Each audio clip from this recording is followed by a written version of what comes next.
Rakhine হচ্ছে নতুন রাষ্ট্র সংকটে বাংলাদেশ। যে কোনো সময় বাংলাদেশের পাশে একটি স্বাধীন সার্বভৌম নতুন রাষ্ট্রের জন্ম হতে পারে। আজকে ভিডিওতে আমরা আলোচনা করব রাখাইনের সাম্প্রতিক ভূ রাজনৈতিক সংকট এবং এই সংকট কিভাবে বাংলাদেশের জন্য চ্যালেঞ্জ হয়ে উঠতে পারে। মিয়ানমারের রাখাইন রাজ্যে সশস্ত্র বিদ্রোহী গোষ্ঠী আরাকান আর্মি সরকারের বিরুদ্ধে শক্তিশালী প্রতিরোধ গড়ে তুলেছে। বিদ্রোহীরা দাবি করছে তারা মায়ানমারের সরকারি বাহিনীকে পরাজিত করে রাখাইনের প্রায় ৮০% এলাকা নিয়ন্ত্রণে নিয়েছে।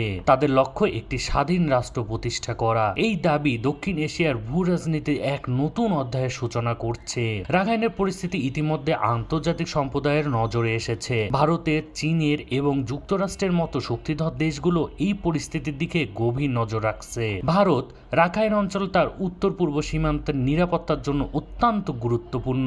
এইদিকে চীন তাদের বেল্ট অ্যান্ড রোড প্রকল্পর অংশ হিসেবে রাখাইন অঞ্চলের উপর নির্ভরশীল। যুক্তরাষ্ট্র দক্ষিণ এশিয়ায় তাদের কৌশলগত প্রভাব ধরে রাখতে রাখাইনের পরিস্থিতি নিবিড়ভাবে পর্যবেক্ষণ করছে। বাংলাদেশের জন্য এই সংকট একটি বড় চ্যালেঞ্জ হয়ে উঠতে পারে।